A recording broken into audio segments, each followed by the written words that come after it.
बनाए। परम धाम से परम पिता शिव हमें घर ले जाने आए, हमें घर ले जाने को आए। चारों युगों में जो खेल हुआ वो पूरा होने को आया। गीता ज्ञानामृत देने को ये संगम युग बनाया, संगम युग बनाया। ये मुरली अमृत की धारा है, धारा जो देती दुखों से किनारा।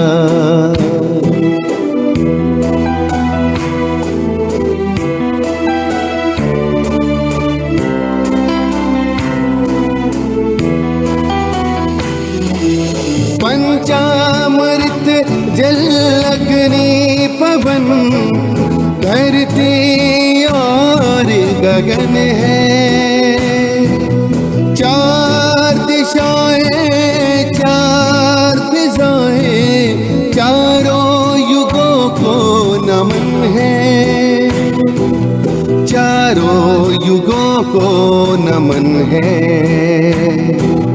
सांसों के तार जुड़े प्रभु से, मुरली दिखाए नजारे।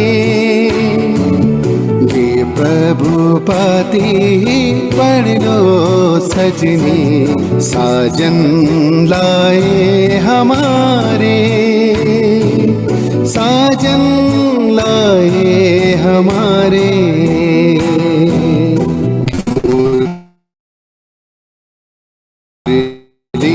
में जो समा जाए वो फरिश्ता बन जाए प्यारा। मुरली अमृत की धारा है, धारा जो देती दुखों से किनारा। मुरली अमृत की धारा है, धारा जो देती दुखों से किनारा।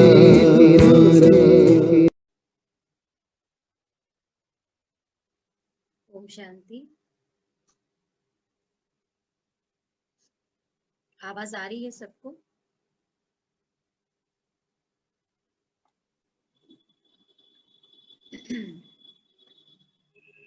अभी गीत सुना आपने, मुरली अमृत की धारा है धारा, ये देती जीने का सहारा, जीवन को सहारा। तो आप सोच रहे होंगे कि कौन सी मुरली। स्वाभाविक सी बात है कि हर एक के मन में विचार तो आ ही रहा होगा कि कल भी हमने मुरली का जिक्र किया था, तो मन में प्रश्न तो उठता ही होगा कि कौन सी मुरली ये लोग सुनाएंगे, कौन सी मुरली ये लोग बजाएंगे।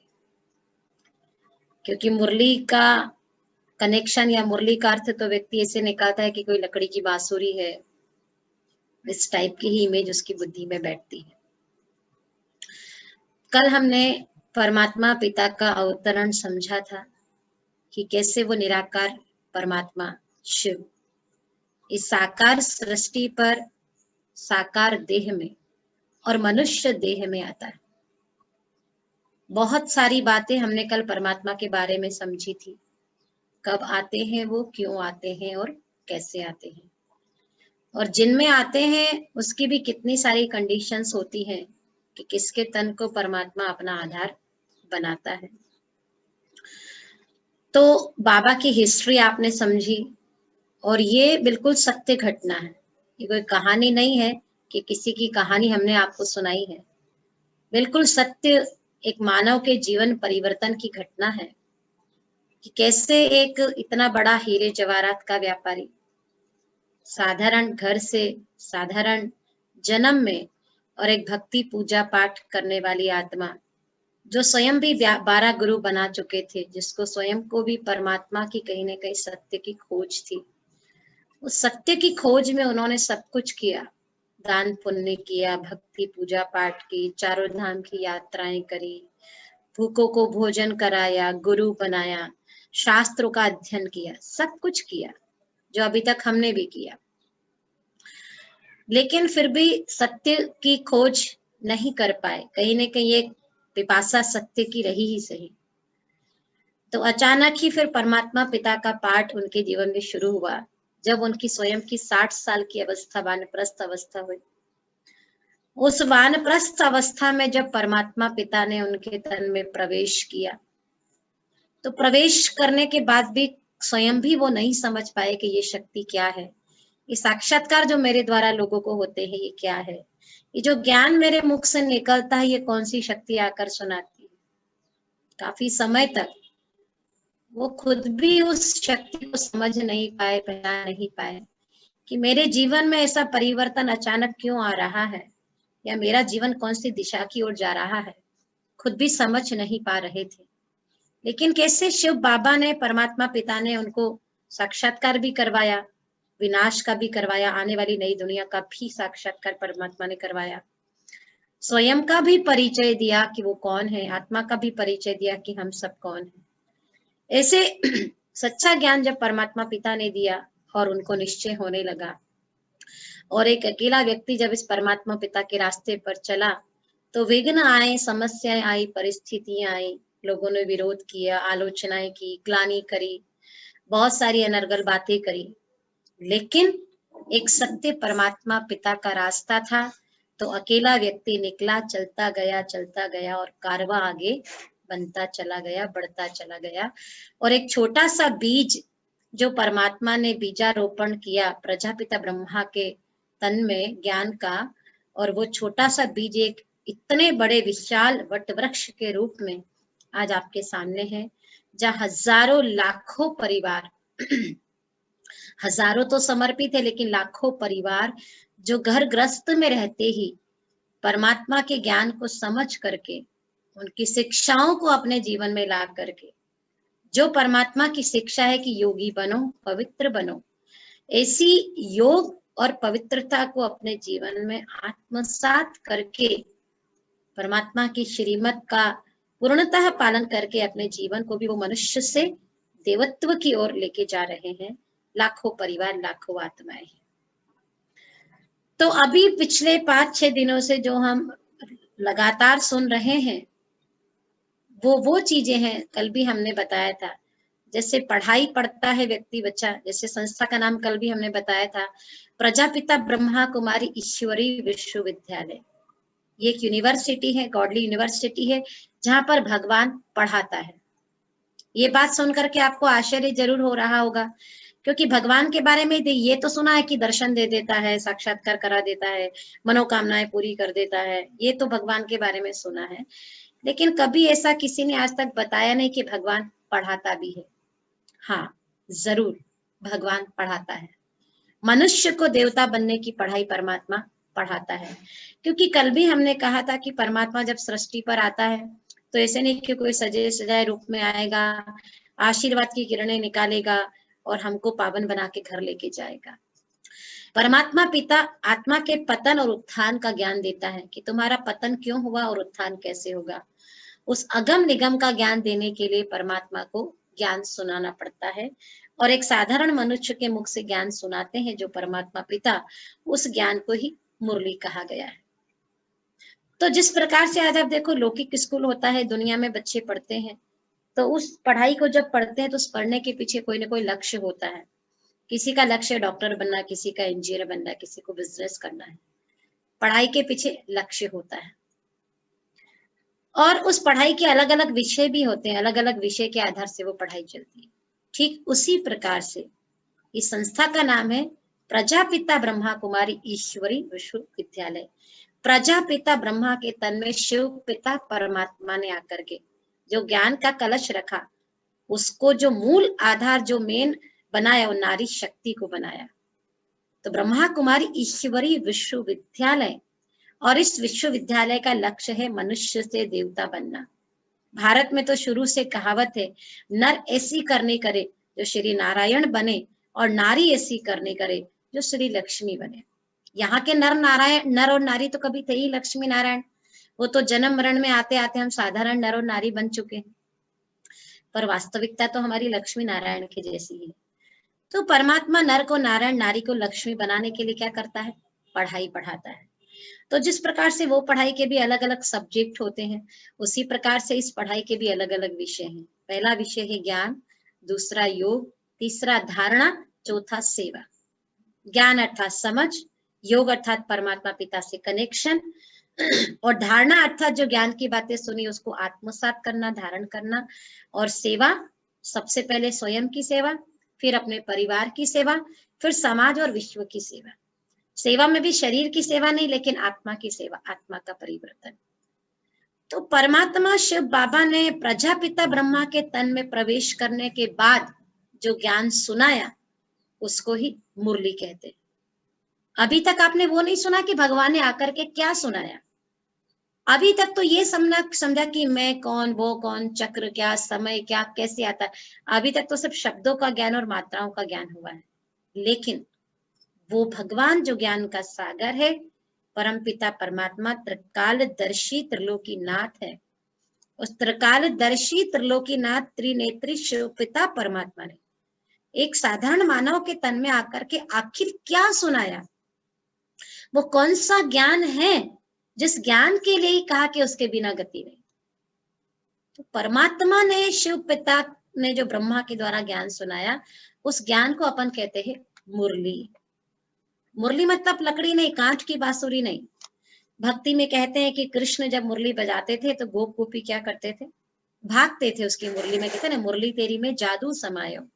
मुरली का बहुत गायन है कि गोप गोपी भागते थे, घर का काम छोड़ करके भाग जाते थे। एक आंख में काजल होता था, दूसरे आंख में काजल नहीं होता था। एक पैर में चप्पल होती थी, दूसरे पैर में चप्पल नहीं होती थी। खाना चूल्हे पे जलता हुआ छोड़ जाते थे।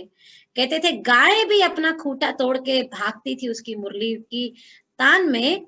इतना आनंद था कि गोप गोपियां दीवाने होकर के भागती थी। तो आप देखिए वास्तव में गोप गोपी और गोपी वल्लभ कौन है और मुरली अर्थात क्या?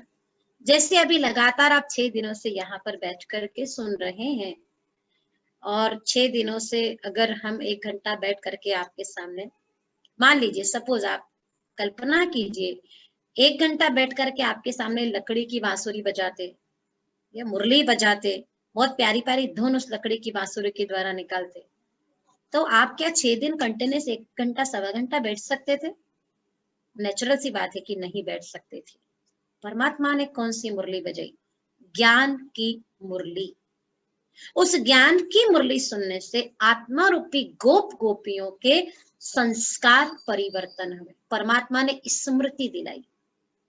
जिस प्रकार से गीता के अंदर अर्जुन को बार बार परमात्मा ने क्या करी? स्मृति ही तो दिलाई। तुम आत्मा हो, ये विनाशी है, संबंध सब मरे पड़े हैं, तुम्हें धर्म युद्ध करना है। उसको क्या क्या बार बार स्मृति दिलाई। हनुमान जी को भी कहते हैं कि वो अपनी शक्ति भूल गए थे, फिर बार बार उनको स्मृति दिलाई कि तुम्हें याद नहीं है, तुमने बचपन में सूर्य को निकल लिया था, तुमने ये कर लिया था, वो कर लिया था, वो कर लिया था। उनको स्मृति दिलाई गई उनकी शक्तियों की, उनके गुणों की। और जब स्मृति आ गई तो कहते वो पहाड़ भी लांग के चले गए, और बड़े बड़े संकट जो उनके जीवन में आए उन्होंने क्रॉस कर लिया। संकट मोचन इसीलिए उनको कहते हैं। तो वो शिव पिता परमात्मा भी सृष्टि पर आता है तो आकर के हमको स्मृति दिलाता है, और स्मृति का परिवर्तन करता है परमात्मा। देह की स्मृति से आत्मा की स्मृति की तरफ परमात्मा लेके जाता है, क्योंकि इसके पीछे बहुत बड़ा साइंस। शिव बाबा का ज्ञान जो है ना, बहुत लॉजिक वाला ज्ञान है। ये अंधविश्वास का ज्ञान नहीं कि मान लो मान लो मान लो। आज तक 2500 साल हमने भक्ति करी, पूजा पाठ करी, ठीक है, विश्वास अच्छी चीज है, लेकिन कई सारी अंधविश्वास के कारण भी हमने बहुत सारी चीजें करी। आज आपके अपने परिवार में खुद आप देखिए कई सारी ऐसी रस्में रिवाज होती हैं जिसके बारे में अगर हम आपसे पूछे कि आप क्यों कर रहे हैं, तो आप क्या कहते हैं? हमें नहीं पता, हमारे पूर्वज लोग कर रहे हैं इसलिए हम कर रहे हैं। तो परमात्मा ने हर एक बात की सच्चाई बताई। तो सच्चाई बताने के लिए उसको पढ़ाना पड़ता है भगवान को, क्योंकि पढ़ाई में कभी भी अंधविश्वास नहीं होता। 2 और 2 4 होते पढ़ाई में, 2 और 2 5 नहीं होते। आज छोटे से स्कूल में भी छोटा सा बच्चे के सामने अगर ब्लैक बोर्ड पे टीचर लिख देगा कि 2 और 2 5 या 2 और 2 10, तो वो बच्चा क्वेश्चन करता है कि 2 और 2 5 कैसे हुआ, 2 और 2 10 कैसे हुआ। टीचर कहता नहीं तुम मान लो, बच्चा कहता मैं नहीं मानूंगा, आप सिद्ध कीजिए, 2 और 2 4 तो संभव है, लेकिन 5 6 7 8 10 संभव नहीं है। तो भगवान शिव पिता परमात्मा ने जो ज्ञान दिया, ये पूरा लॉजिक वाला ज्ञान दिया है। इस ज्ञान को हमारी बुद्धि स्वीकार करती है, और हमारी बुद्धि जिस चीज को स्वीकार कर लेती है, तभी हम उस रास्ते पे चलते हैं, तभी परिवर्तन होता है। आज तक हमने मंदिर में कितना गाया भगवान की मूर्ति के सामने, मैं नीच मूर्ख हलकामी पापी खामी फलाना फलाना गा लिया, लेकिन बुद्धि ने कहाँ स्वीकार किया था हमारा, महसूसता नहीं आई हमारे को सच में भी मैं ऐसा हूं। अगर उस समय हमारी बुद्धि स्वीकार कर लेती, महसूस कर लेती कि मैं मूर्ख हूं, हलकामी हूं, विषय विकारी कामी कपटी हूं, तो शायद परिवर्तन करने की एक जिज्ञासा मन में जगती कि मुझे परिवर्तन करना चाहिए और कैसे करना चाहिए। तो भगवान ने जो ज्ञान सुनाया, परमात्मा ने ज्ञान सुनाया, ये लॉजिक वाला सच्चा महसूसता वाला ज्ञान सुनाया। ब्रह्मा के तन में प्रवेश करके बाबा ने जो ज्ञान सुनाया वो मुरली कहते हैं। अब मुरली क्या है? ये 4 पिच की मुरली है, ये कभी आप आएंगे तो प्रैक्टिकल में देखेंगे। ये जो ज्ञान परमात्मा शिव बाबा ने सुनाया, ये आपको किसी शास्त्रों में नहीं मिलेगा, क्योंकि परमात्मा ने स्वयं कहा है कि मैं जो ज्ञान सुनाता हूं वो ना कहीं पढ़ा गया, ना लिखा गया, ना सुनाया गया, मैं स्वयं आकर के सुनाता हूं, और सुनाने के बाद ये ज्ञान प्रायः लोप हो जाया करता है।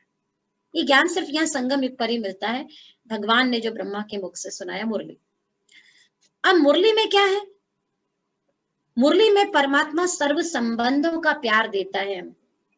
मुरली भगवान और बच्चों के बीच की एक बातचीत है, शेयरिंग है, कुछ बच्चे शेयर करते हैं, कुछ बाबा शेयर करता है, एक बातचीत है। परमात्मा बात करता है मुरली में बच्चों से कि तुमको मैंने ऐसे भेजा, तुम ऐसे बन गए, अभी तुम ऐसे करो, देखो तुम यहाँ पर गलत कर रहे हो, अभी तुमको ऐसा नहीं करना चाहिए, तुम ऐसा करोगे तो तुम ऐसे बन जाओगे। मुरली में भगवान की बच्चों के साथ बातचीत है, मुरली में भगवान की बच्चों के लिए शिक्षाएं हैं, सावधानियां हैं। मुरली परमात्मा का प्रेम पत्र है आत्मा के लिए।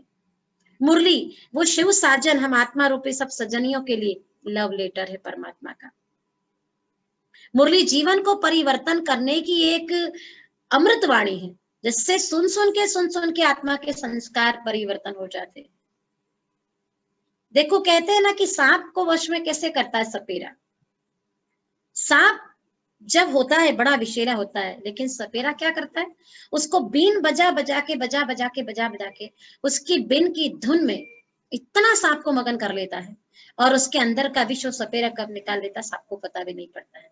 हम जन्म जन्म से विषय विकारी आत्माएं, 63 जन्म, द्वापर के 21 जन्म, कलयुग के 42 जन्म, 63 जन्म से हम विषय विकारों से लिप्त आत्माएं, भोगी रोगी शोकी ऐसी आत्माएं हम। शिव भगवान क्या करता है, मुरली बजा बजा के, ज्ञान की मुरली सुना सुना के हम आत्माओं को अपनी मुरली की तान में इतना मगन कर देता है कि हमारे अंदर का विष कब निकल जाता हमें पता नहीं पड़ता है। इस मुरली का इतना महत्व है। मुरली सर्व संबंधों का रस परमात्मा देता है। कभी बाप बन के प्यार करेगा, माँ बन के पालना करेगा, टीचर बन के थोड़ा सा डांट लगाएगा, सदगुरु बन के श्रीमत देगा, दोस्त बन के भी मदद करेगा, साजन बन के बहलाएगा, बच्चा बन के सेवा का प्रॉमिस करेगा, वचन देगा, वादा करेगा। सर्व संबंध का प्यार परमात्मा मुरली से देता है, क्योंकि परमात्मा के साथ हम आत्माओं के सारे संबंध हैं। तभी तो गाया त्वमेव माताश्च पिता त्वमेव बंधुश्च सखा त्वमेव।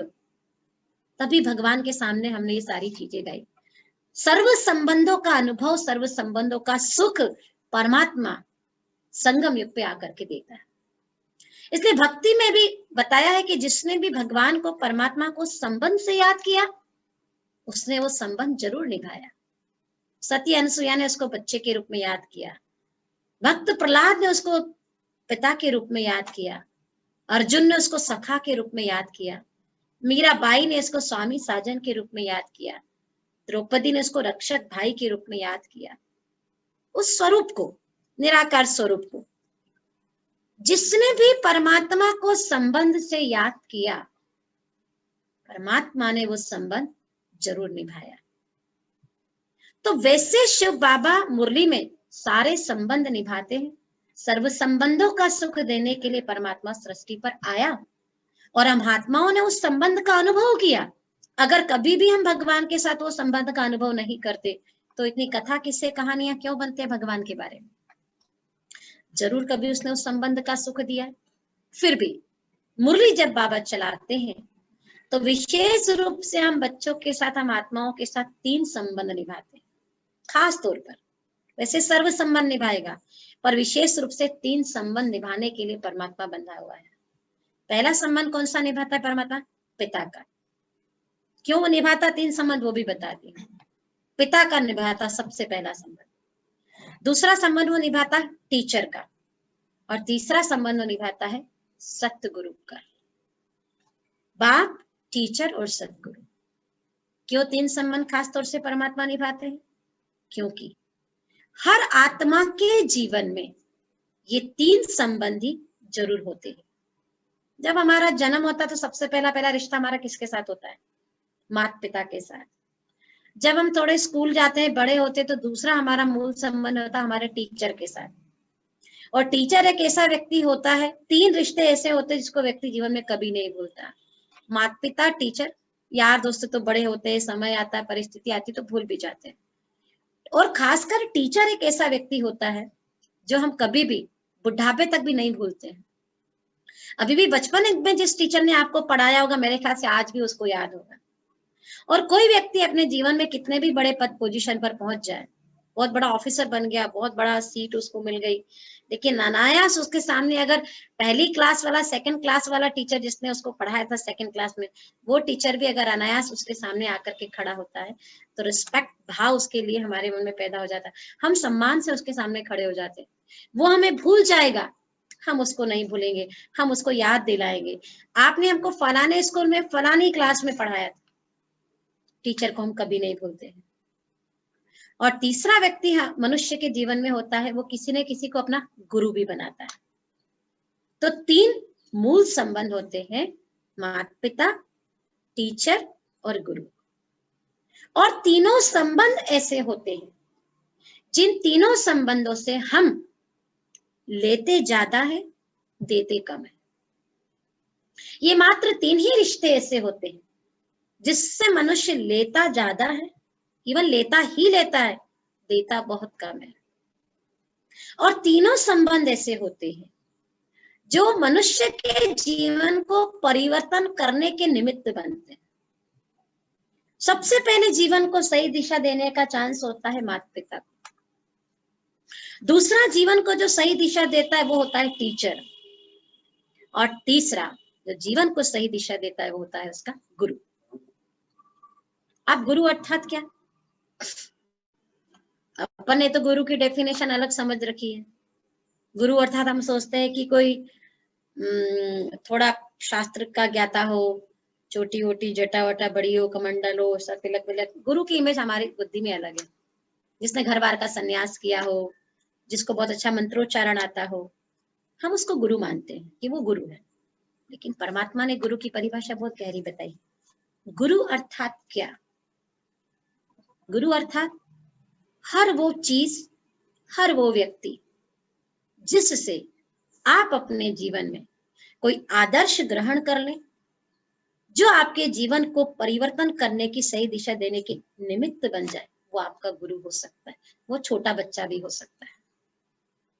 कई बार छोटे बच्चे आप देखो, बातों बातों में घरों में आपको इतनी बड़ी शिक्षाएं दे जाते हैं, ऐसी बात बोल जाते हैं कि आपको लगता है कि अरे इतने छोटे बच्चे ने इतनी बड़ी बात बोल दी।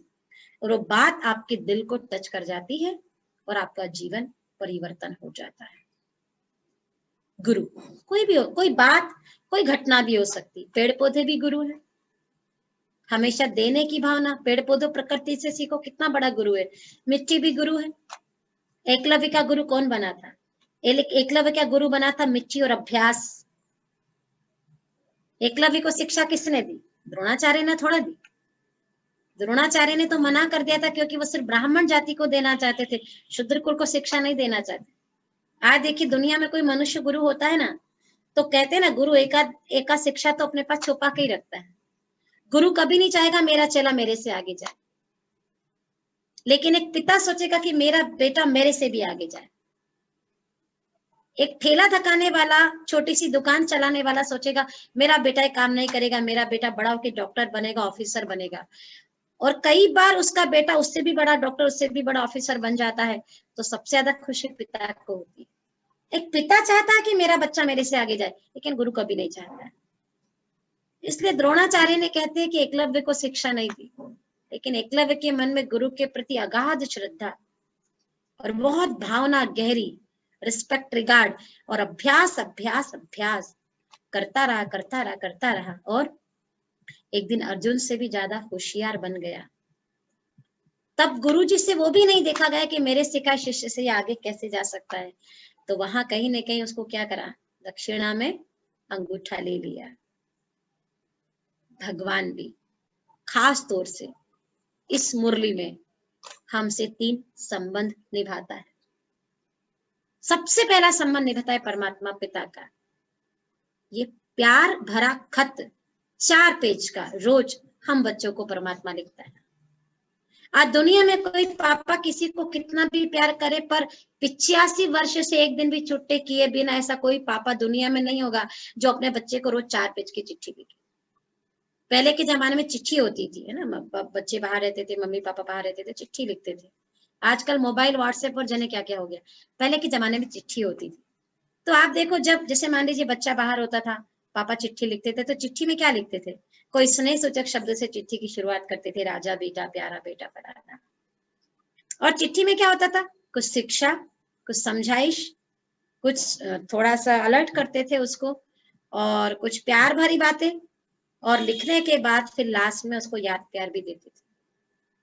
अच्छा जी, बहुत बहुत याद, बहुत बहुत दुआएं, बहुत बहुत आशीर्वाद, ऐसे करके चिट्ठी को मम्मी पापा क्लोज कर देते थे। ये भी भगवान की चिट्ठी है। इस मुरली में एक भी शब्द किसी मनुष्य ने ना जोड़ा है ना हटाया है। डायरेक्ट ब्रह्मा के तन में निराकार परमात्मा ने प्रवेश करके जो महावाक्य उच्चारे, वो भगवान के महावाक्य हैं। और इसी मुरली से आत्मा की गति सदगति होगी। आज दुनिया में किसी भी सत्संग हो रहा होता है, कुछ भी हो रहा होता है, तो मान लीजिए अपन आधा घंटा लेट भी कथा में जाएंगे, भागवत में जाएंगे, तो हमें पता चल जाएगा कि अभी आधे घंटे पहले पंडित जी ने क्या सुनाया होगा, क्योंकि जन्म जन्म हमने सुन रखी है। इस जन्म में भी कई बार हम उसको सुन सुन के रिपीट कर चुके हैं। लेकिन ये भगवान की मुरली है, इसमें एक शब्द भी कोई अपनी मर्जी से आपने बता सकते हैं, न इसमें एक शब्द किसी मनुष्य ने जोड़ा है, न इसमें एक शब्द किसी मनुष्य ने काटा है। अक्षरशः भगवानुवाच है। इसलिए इतनी शक्तिशाली चीज को सुनने के लिए पहले इतना सारा कचरा बुद्धि से निकालना पड़ता है। बहुत ताकत वाली चीज अगर कमजोर व्यक्ति को खिला देते हैं ना, तो उसको डाइजेस्ट नहीं होती है, उल्टी हो जाएगी, जी मचलाएगा, घबरा जाएगा, वो परेशान हो जाएगा, इरिटेशन होगी उसको। बहुत ज्यादा हैवी चीज खिला दी। ये भगवान का इतनी शक्तिशाली भोजन है, इतनी शक्तिशाली वाणी है कि अगर ऐसी विषय विकारी या कमजोर आत्माओं को डायरेक्ट सुना देवे, उसके साइड इफेक्ट हो जाएंगे, हजम नहीं कर पाएगा, पचा नहीं पाएगा।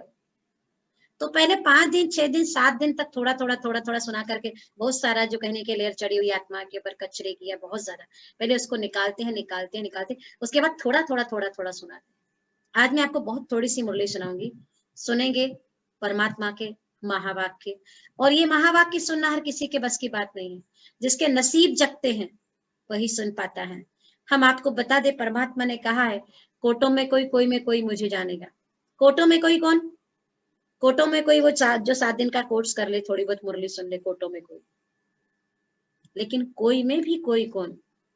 जो सुन करके, समझ करके, मान करके चल पड़े। सुनने वाले लाखों होते हैं, सुन करके समझने वाले का परसेंटेज कम होता है। फिर सुन करके, समझ करके, मान लेना। कई बार कोई चीज हम सुनते हैं, समझ में भी आती है, लेकिन मानते नहीं है, उसमें और परसेंटेज कम। और सुन करके, समझ करके, मान करके चल पड़ते हैं, वो परसेंटेज कितना कम होता है। तब तो कहा कोटों में कोई और कोई में कोई। ये भगवान की मुरली, भगवान के महावाक्य हर किसी के नसीब नहीं होते हैं, इसलिए इतना लेट 5, 6, 7 दिन के बाद सुनाते, धरनी तैयार करते हैं। किसान भी जब बीज बोता है तो पहले धरनी तैयार करता है। बंजर भूमि पे बीज कितना भी शक्तिशाली बीज होगा वो कभी अंकुरित नहीं होगा। धरनी को हल चलाएगा, धरनी को सींचेगा, धरनी को कोमल करेगा, उसके बाद बीज बोएगा।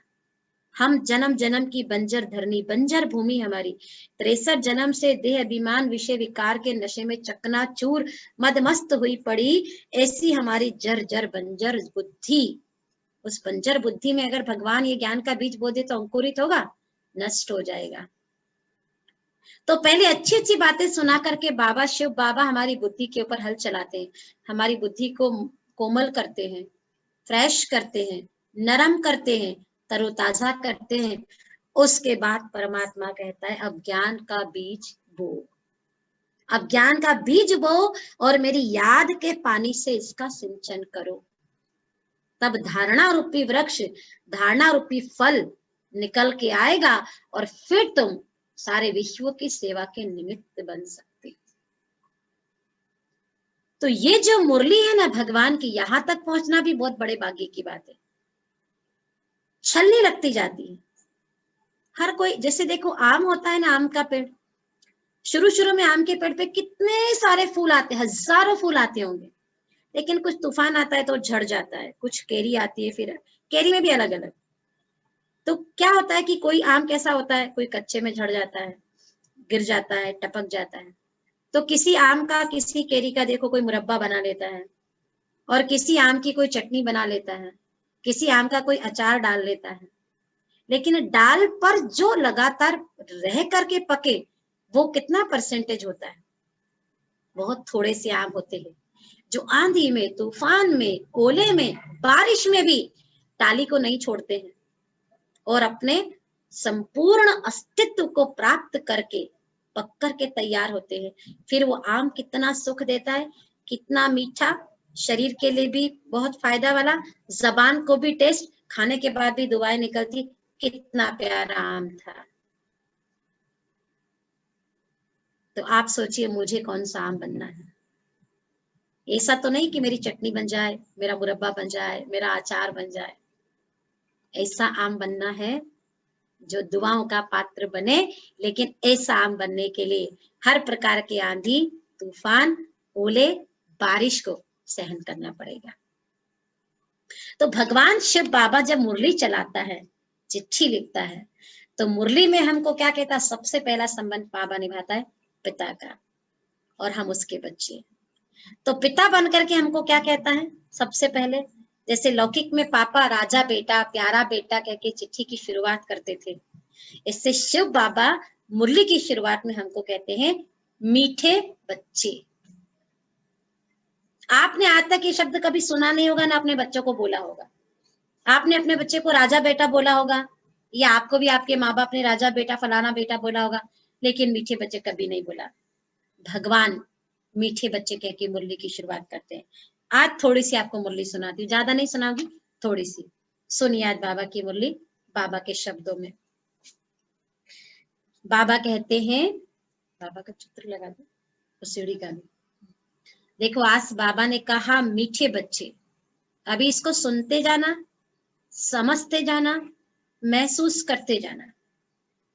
बाबा कहते हैं मीठे बच्चे, तुम्हारा स्वधर्म शांत है।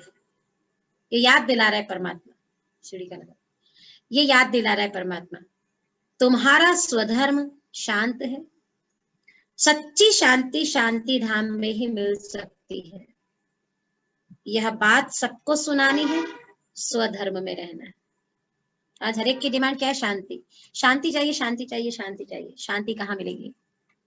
शांति मिलेगी आत्मा समझने से, क्योंकि आत्मा का नेचर शांति है। जैसे पानी का नेचर शीतलता है, उबल जाएगा, लेकिन गैस बंद करेंगे शांत हो जाएगा, शीतल हो जाएगा।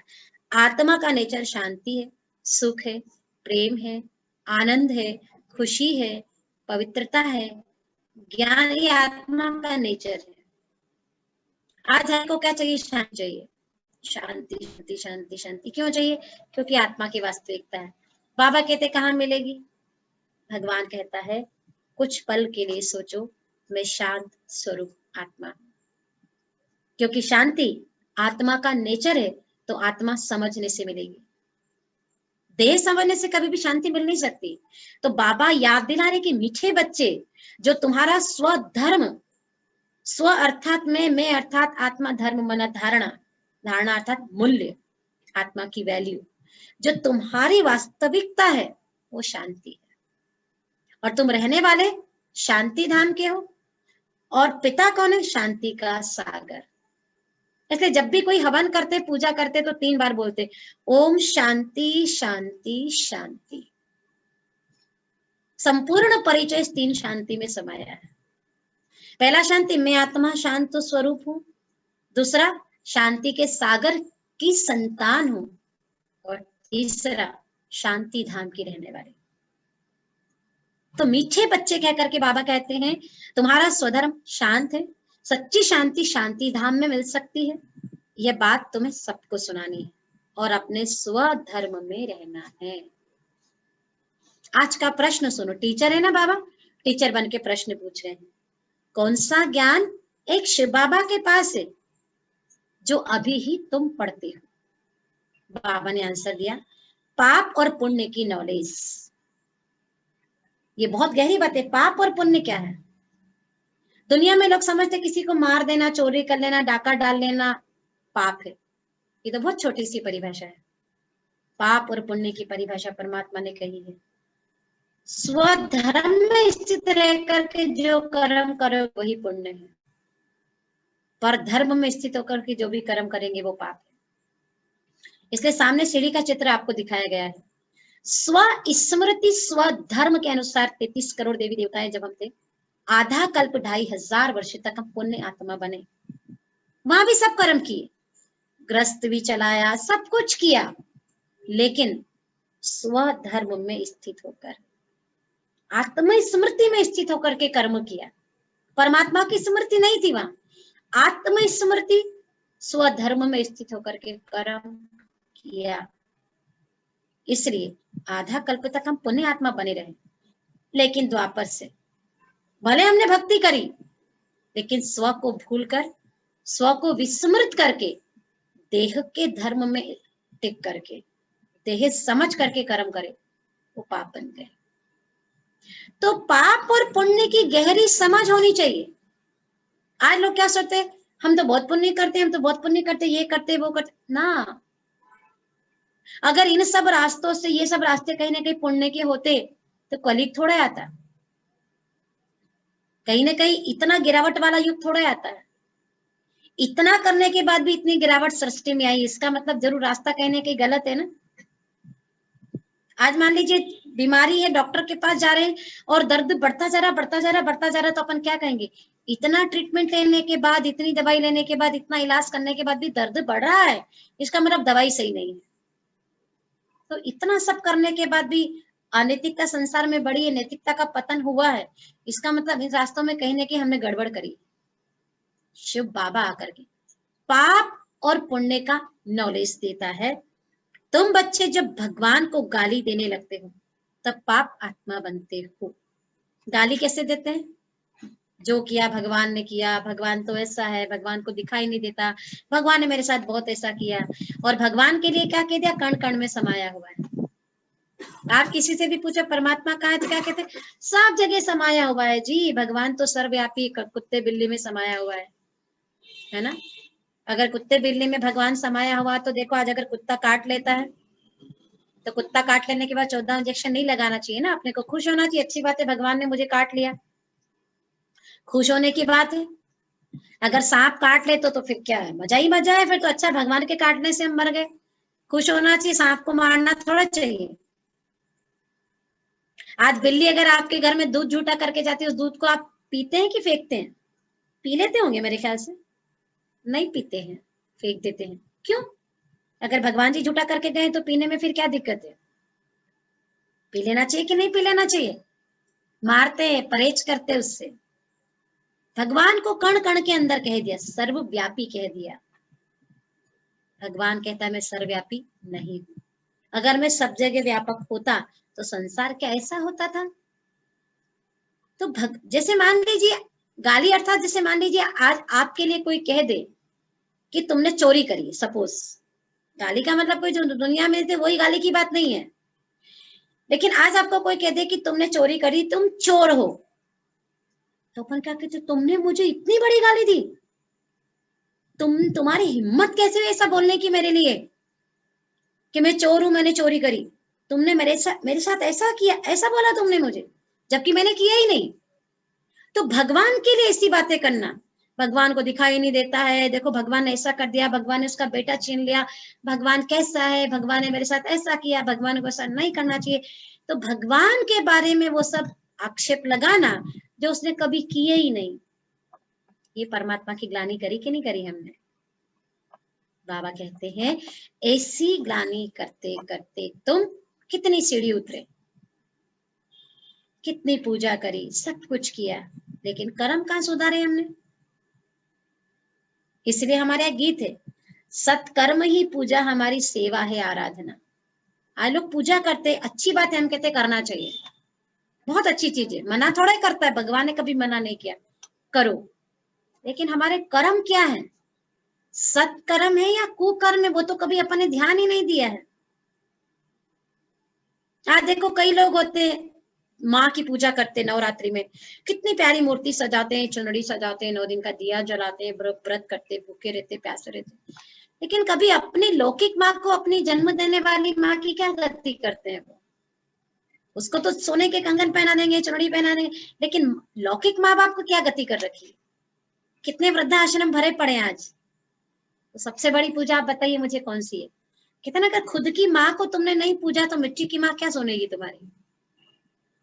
तो परमात्मा यही आकर के शिक्षा देते कि सच्ची पूजा क्या है, तुमने मेरी कैसी ग्लानि करी है, देखो ग्लानि करते करते तुम क्या बन गए हो। ये ज्ञान की बात परमात्मा आकर के समझाता है। भगवान कहता तुम ऐसे थे देवी देवता, अभी कैसे बन गए हो? अपना चरित्र, अपना जीवन देखो। 16 कला संपूर्ण, सर्वगुण संपन्न, संपूर्ण निर्विकारी, डबल अहिंसक, मर्यादा पुरुषोत्तम मैंने बनाया था, और ये भारत का इतिहास रहा है। लेकिन आज तुम क्या बन गए? सोने का, पहले के जमाने में आप देखो सोने की अशर्फियां चलती थी ना। पहले राजाएं क्या करते थे, द्वापर युग के राजाएं भी कोई अच्छी न्यूज सुनाई, कुछ ऐसा क्या, सोने की अशर्फी से भरी हुई थैली पकड़ा देते थे। सोने की अशर्फियां चलती थी पहले। फिर सोने की अशर्फियों से धीरे धीरे नीचे उतरे तो चांदी के सिक्के, चांदी के बाद तांबा चला, पीतल चला, तांबा पीतल तो शायद आप लोगों ने चलन में ही देखा होगा। फिर जर्मन चला, जर्मन स्टील चला, लोहा आयरन चला, और अभी करेंसी कैसी हो गई, कागज के नोट। और अब कागज भी खत्म है, ऑनलाइन हो गया है। अभी तो कागज का पेमेंट भी अभी ऑनलाइन, फटफट मोबाइल से इसको दो, उसको दो, उसको दो, उसको दो। देखो कितनी गिरावट आई है, कहाँ सोने के अशर्फियां, चांदी, तांबा, पीतल, लोहा, स्टील, जर्मन, और अभी कागज। ये संसार का पतन बताया है। परमात्मा कहते हैं तुम ऐसे थे, याद करो तुम कैसे थे, जैसी तुम बार बार स्मृति रखोगे वैसा बन जाओगे। मैं तो नीच हूं, मैं तो मूर्ख हूं, मैं तो ऐसा, तो वैसे ही बने रहे। 2500 साल से यही गाया, मैं मूर्खल कामी, मैं मूर्खल कामी। मंदिर में जाते भगवान को रोज आरती में क्या कहते, विषय विकार मिटाओ पाप हरो, विषय विकार मिटाओ पाप हरो। उसको रोज कहते कि तू मेरे विषय विकार मिटा, तू मेरे पाप हर, भले मैं रोज पाप करता रहूं। क्या आरती में गा लेने से, भगवान की मूर्ति के सामने गा लेने से विषय विकार हम मिट जाएंगे हमारे?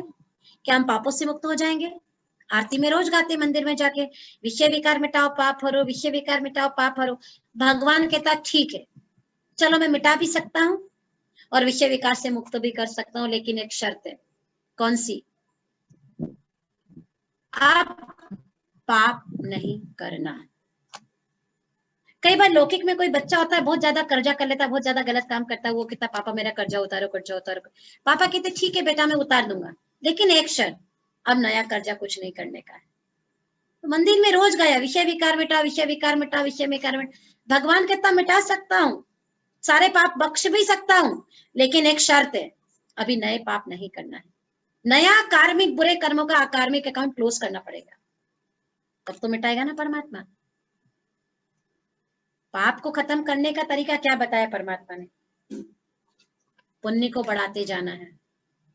2 तराजू के पलड़े होते हैं, एक में पाप है, एक में पुण्य है। पाप को लेस करना है, पाप को खत्म करना है, तो सीधी सी बात है पुण्य बढ़ाना है, पुण्य बढ़ाना है, पुण्य बढ़ाना है। पुण्य कौन सा है? ऐसा नहीं कि अनाज दान दे दिया, पैसा दान दे दिया, पुण्य नहीं। सबसे बड़ा पुण्य है परमात्मा की याद। सबसे बड़ा पुण्य है स्वधर्म के अनुसार कर्म करना। सबसे बड़ा पुण्य अपने को आत्म समझ करके ही करना, आत्मा के मूल्यों के अनुसार कर्म करना, नैतिक मूल्यों के साथ कोई समझौता नहीं करना। ये सबसे बड़ा पुण्य है। सारे दिन में पुण्य कितने करते हैं? पुण्य बढ़ेंगे, पुण्य बढ़ेंगे, पुण्य बढ़ेंगे तो पाप का बोझा कम होगा। दुनिया में भी कहते हैं कि एक पाप सारे पुण्य को नष्ट कर सकता है। आप सोचिए, अगर एक पाप में इतनी शक्ति है कि वो पुण्य नष्ट कर सकता है, तो क्या पुण्य में इतनी शक्ति नहीं है कि वो पाप को नष्ट कर सके? पाप को नष्ट करने की शक्ति पुण्य में है। सबसे बड़ा पुण्य है परमात्मा की यथार्थ याद, स्व के लिए अच्छा सोचना, परमात्मा की याद, ये सब अच्छे पुण्य हैं, ये पुण्य की गिनती में आते हैं। तो परमात्मा के तक याद करो, तुम कैसे, तुम ऐसे देवी देवता थे। जैसे मान लीजिए किसी की मम्मी का बच्चा है, बहुत प्यारा, बहुत छोटा, सुंदर, बहुत आज्ञाकारी, एकदम मम्मी जी माँ, एकदम हाँ जी का पाठ पक्का करने वाला। लेकिन जब थोड़ा बड़ा हो गया तो गलत फ्रेंड सर्कल में लग गया, फ्रेंड सर्कल गलत हुआ तो खाना पीना शुरू कर दिया, फिर माँ की बात नहीं सुनता, माँ को गालियां देता, माँ का आज्ञा नहीं मानता। तो माँ क्या कहती है? मेरा बेटा ऐसा नहीं था, मेरा बेटा है भी नहीं ऐसा, आज भी मेरा बेटा बहुत अच्छा है, बस ये इनका संग छोड़ दे दो। परमात्मा भी हमारा कौन सा स्वरूप देखता है? आत्मा का स्वरूप। परमधाम में मेरे बच्चे कैसे हैं? 2500 साल जब संसार में थे तो कैसे थे? परमात्मा वही स्वरूप देखता, कहता है मेरे बच्चे ऐसे नहीं है, ये मेरा बच्चा ऐसा नहीं है। ये मुझे भूलने के कारण, आत्मा को भूलने के कारण और अपने आप को देह समझने के कारण, विषय विकारों के कारण ये ऐसा बन गया है। आज भी मेरा बच्चा बहुत अच्छा है, अगर ये विषय विकारों को छोड़ दे तो वही छुड़ाने के लिए बाबा इस सृष्टि पर आया है। और बाबा कहता कि जैसा तुम सोचोगे ऐसा तुम बनोगे। तुम देवता थे, तुम्हें ही देवता वापस बनना है। एक बार क्या होता है, एक चित्रकार होता है, तो वो चित्रकार एक बहुत प्यारे से छोटे से बच्चे का चित्र बनाता है। वो चित्र जब बनाता है तो वो चित्र बहुत मार्केट में बिकता है, बहुत पैसा कमाता है। उसने सोचा कि एक बच्चे का चित्र बनाया तो बहुत पैसा कमाया, अभी किसी नेगेटिव रोल का खुकार व्यक्ति का भी बनाऊंगा तो शायद बहुत पैसा कमाऊंगा। अब उसको खुकार व्यक्ति कहाँ मिलेगा? नेचुरल सी बात है, जेल में ही मिलेगा। तो एक बार जेल में जाता है और एक खुकार कैदी होता है जो जंजीरों से जकड़ा हुआ है, बड़े बड़े दाढ़ी पड़ी हुई है, बाल बड़े हुए, सलाखों से उसको बांध के रखा है। तो वो उसको कहता है कि मुझे ना तुम्हारा चित्र बनाना है। तो वो बोलता है मेरा चित्र तुमको क्यों बनाना है? मेरे से तो सब डरते हैं, मुझसे सब नफरत करते हैं, मुझसे कोई भी प्यार नहीं करता है। तो वो कहता है कि मैंने एक बच्चे का चित्र बनाया था ना, वो बहुत बिका, उससे मैंने पैसा कमाया। तुम्हारा भी बनाऊंगा तो तुम्हारे से भी बहुत बेचूंगा, बहुत पैसा कमाऊंगा। तो बोलता कौन से बच्चे का चित्र बनाया था? तो वो दिखाता कि इस बच्चे का चित्र बनाया था। तो उस चित्र को देख करके वो बहुत रोने लगता है, जो कैदी होता है ना, जो एकदम डरावना होता है, रोने लगता है। चित्रकार उसको बोलता है कि तुम क्यों रो रहे हो? वो बोलता है कि मेरे ही बचपन का चित्र है, मैं बच्चा था तो कितना प्यारा था, सब मुझे प्यार करते थे, घर घर में देखो मेरे चित्र लगे हुए, और आज मैं कैसा बन गया, मुझे कोई प्यार नहीं करता है, सब मुझसे नफरत करते हैं। शिव बाबा भी यही कहते हैं कि तुम बचपन अर्थात सृष्टि के आदि में जब थे तो कैसे थे? पूज्य देवी देवता थे, घर घर में तुम्हारे चित्र लगे हुए हैं, और आज तुम देखो अपने आप को कैसे हो गए, कैसी बन गई आत्मा। 16 कला से 14 कला, 8 कला, 0 कला, सतो प्रधान, सतो रजोतमो, golden age, silver age, copper age, iron. कितनी सीढ़ी उतरे, 84 जन्म तक उतर उतर उतर उतर उतर करके आत्मा कैसी बन गई? मैली पाप आत्मा। तब भगवान के मंदिर में गाया, मैली चादर ओढ़ के आई रे। भगवान के पास कोई बात नहीं, मैली ओढ़ के आए हो, मैं आकर के साफ करूंगा। तो पाप पुण्य की परिभाषा लोगों को नहीं पता है। बाबा को जब गाली देने लगते हैं तब पाप आत्मा बनते हैं, और ड्रामा को जान लेते हैं तब फिर पुण्य आत्मा बन जाते हैं। ड्रामा, संसार का चक्र चल रहा है, इसमें हर आत्मा का अपना पार्ट फिक्स है, हर एक का। ये ड्रामा है, चल रहा है। जिसको रावण का रोल मिला रावण का ही डायलॉग बोलेगा, जिसको राम का रोल मिला राम का ही डायलॉग बोलेगा। किसी के कहने से किसी का कोई पार्ट चेंज नहीं हो सकता है। तो 5000 साल के ड्रामा का ज्ञान जब दे देता है परमात्मा, और जब कर्म अकर्म विकर्म की गुही गति समझ में आ जाती है, तब पाप आत्मा से पुण्य आत्मा बन जाते हैं। यह पढ़ाई तुम बच्चे अभी ही पढ़ते हो, तुम जानते हो सबको सदगति देने वाला एक ही परम पिता परमात्मा है।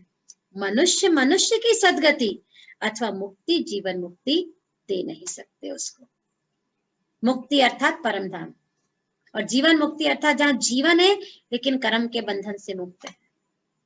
दो चीजों की प्राप्ति कोई मनुष्य करा नहीं सकता सिवाय परमात्मा के। ये मुरली थोड़ी सी 4 लाइन मैंने सुनाई है।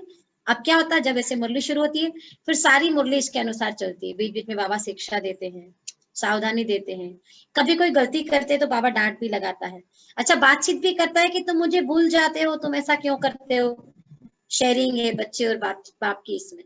ऐसे पूरी मुरली 4 पेज की चलती है। अभी 4 पेज की मुरली तो मैं सुनाऊंगी नहीं, लास्ट का सुनाती हूँ। और जब सारी मुरली पूरी हो जाती है, जैसे जब चिट्ठी पूरी हो जाती थी तो मम्मी पापा याद प्यार देते थे, ऐसे मुरली जब पूरी हो जाती है तो शिव बाबा भी मुरली के लास्ट में हमको याद प्यार देते हैं। मीठे मीठे सिखिल दे बच्चों प्रति।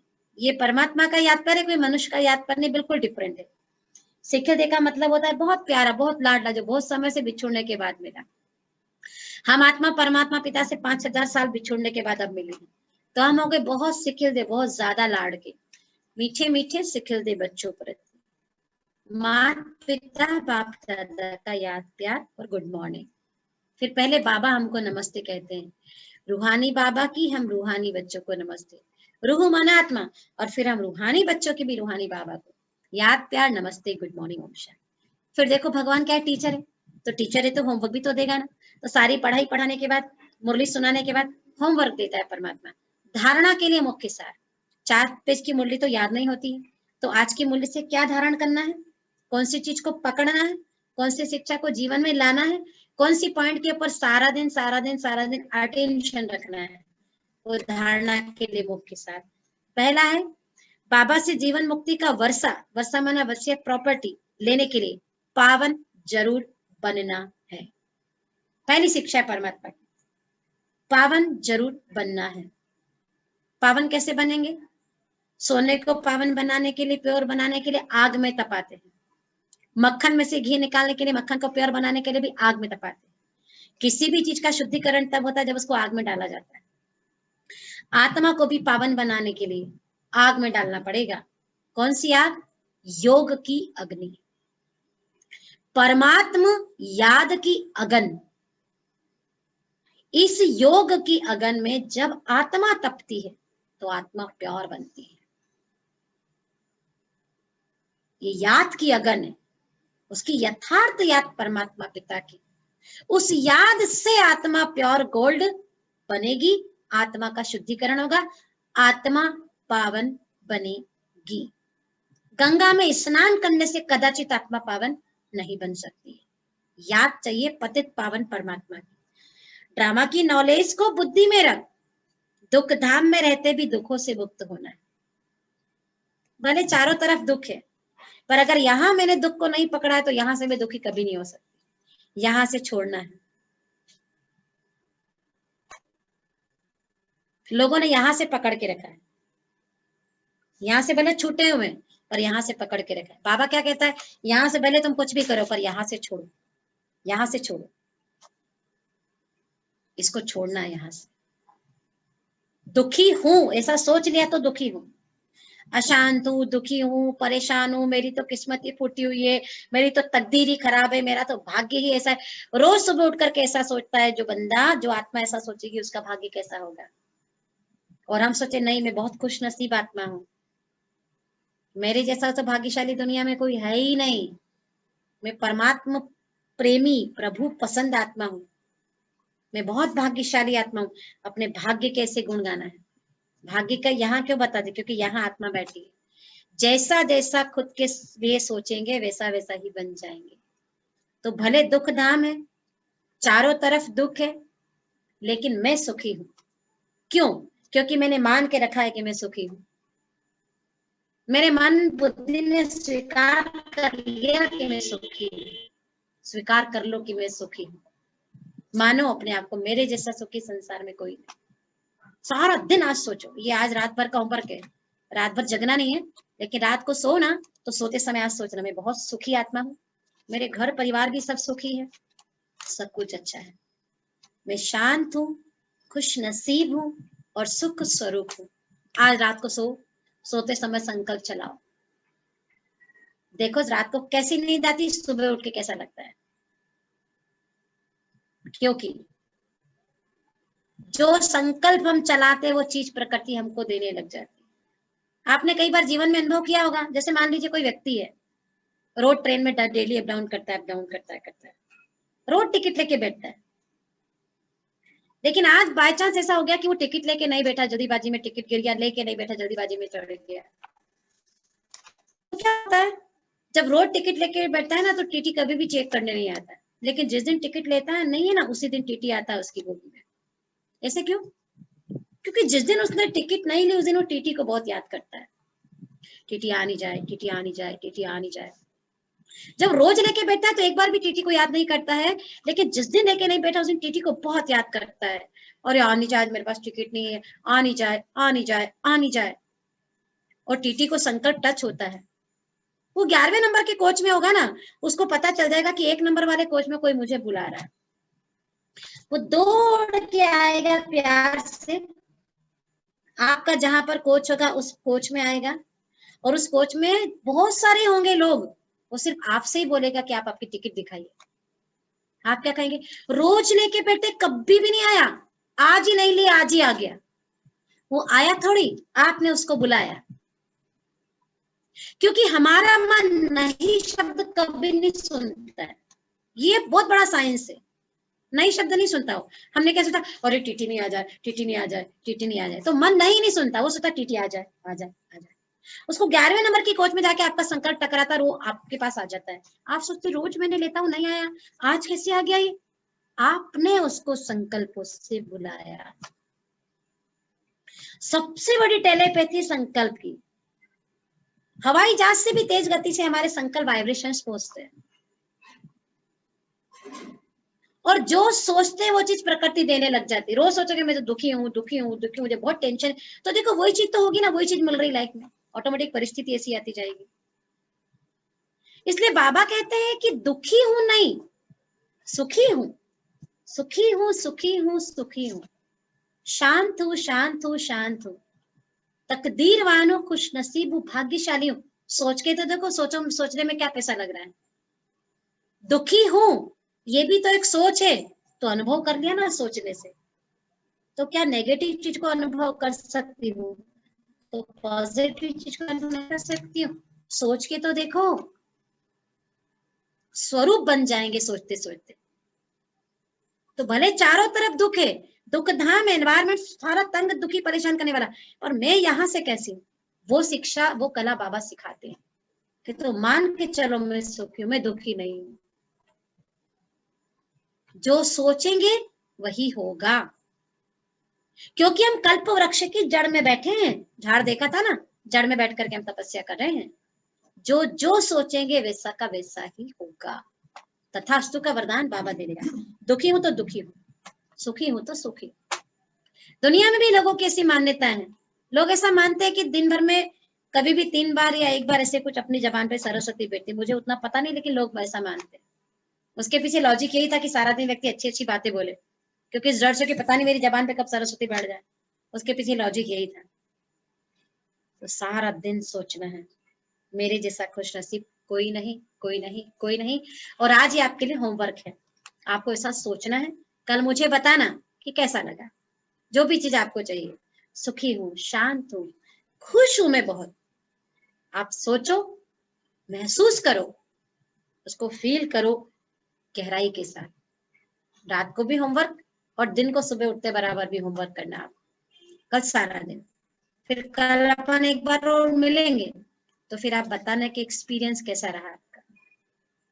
साच को आच नहीं, परमात्मा का ज्ञान सच्चा है, इसको अपन परख के देखते हैं, होता है कि नहीं होता है। परखने में हर्जा नहीं है ना, परखेंगे तो सही ना। ऐसे तो नहीं कह रहा है ना कि बाबा सोचने से होता है, परखते आज परखते चलो, आप भी सोचेंगे हम भी सोचेंगे, ठीक है। आज का ये होमवर्क है। अभी सतगुरु है शिव बाबा, जैसे दुनिया में गुरु लोग वरदान देते हैं, आयुष्मान भव, फलाना भव, फलाना भव, चिरंजीवी भव, सदा सुहागन भव।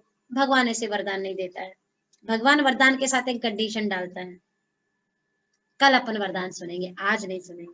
थोड़ा सा गहरा वरदान है, वैसे है अच्छा, सुन सकते हो आप। देखो बाबा ने कहा, महान और मेहमान, इन दो स्मृतियों द्वारा सर्व आकर्षणों से मुक्त बनने वाले उपराम व साक्षी भव।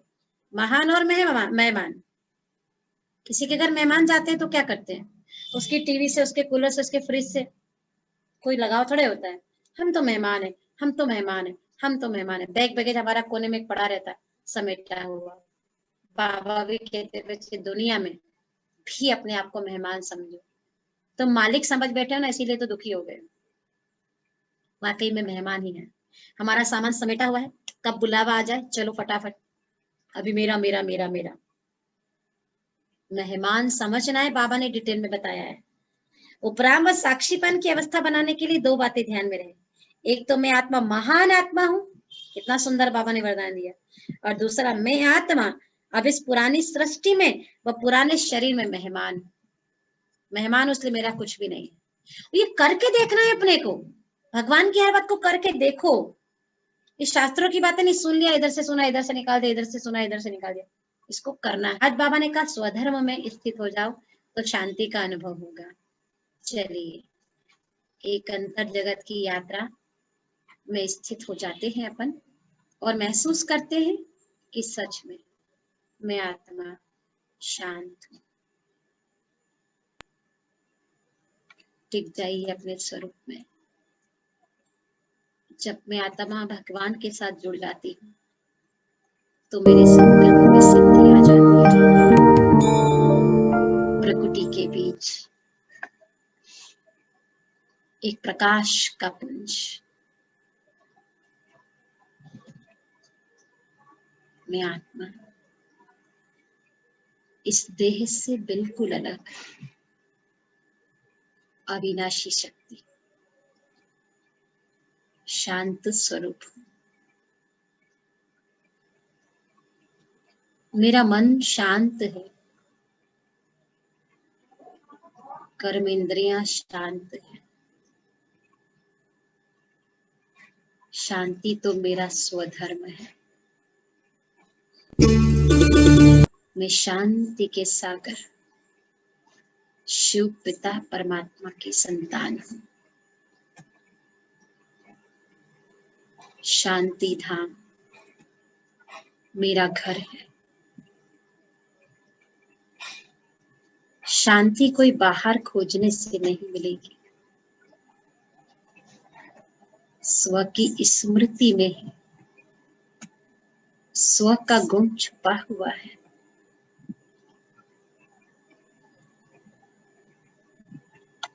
मैं आत्मा अपने मन के विचारों को शांत करती हूँ।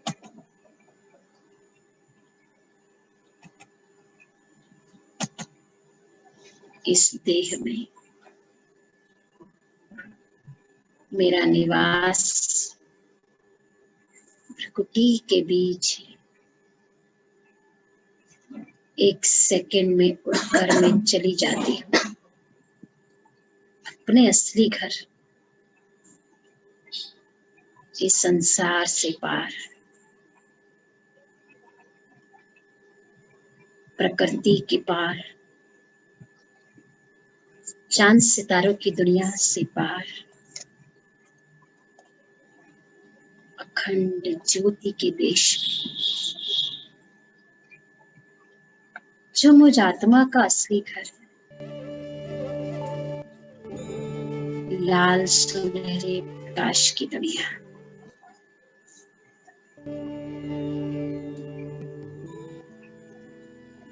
जहां पर मेरे शिव पिता परमात्मा जो मुझ आत्मा के असली पिता हैं,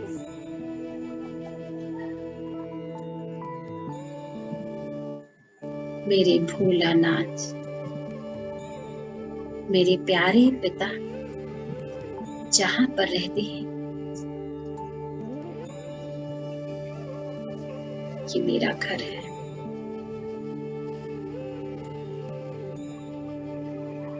बहुत प्यारी सी दुनिया,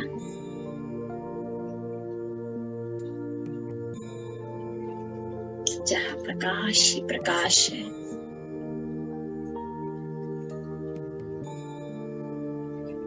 असीम शांति है।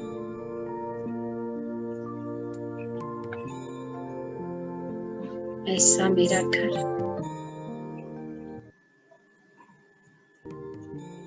ज्योति की दुनिया, प्रकाश की दुनिया,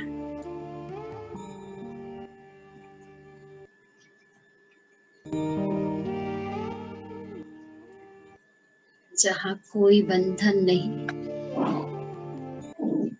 सब प्रकार के बंधन से मुक्त में आत्मा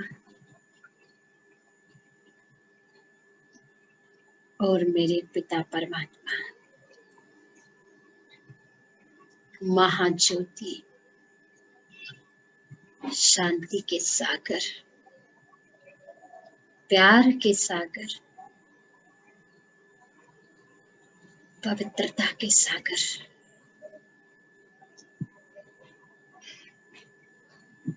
मैं आत्मा उनको देख सकती हूँ और उनके असीम प्यार में समाकर अति इंद्रिय सुख का अनुभव कर सकती हूँ।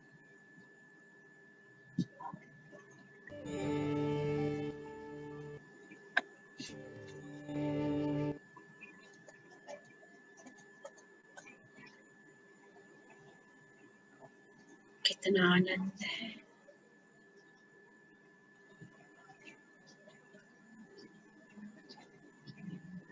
शिव बाबा का ज्ञान मुझ आत्मा के जीवन को धन्य धन्य बना रहा है। मेरा जीवन दिव्य गुणों से आलोकित हो रहा है।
ज्ञान के चंदन से महकी जीवन फुलवारी है। ज्ञान के चंदन से महकी जीवन फुलवारी है। आपकी शिक्षाएं बाबा हमको लगती प्यारी है, लगती प्यारी है। ज्ञान के चंदन से महकी जीवन फुलवारी है। ज्ञान के चंदन से महकी जीवन फुलवारी है।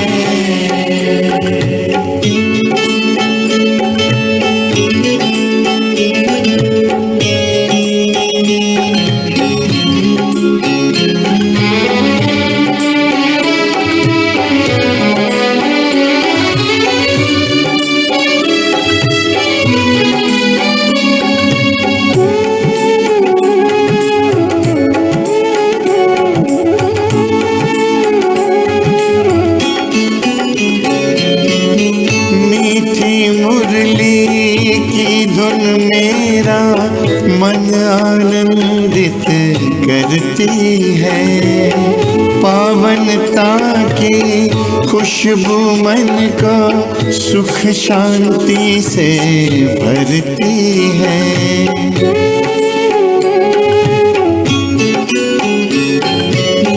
मीठी मुरली की धुन मेरा मन आनंदित करती है।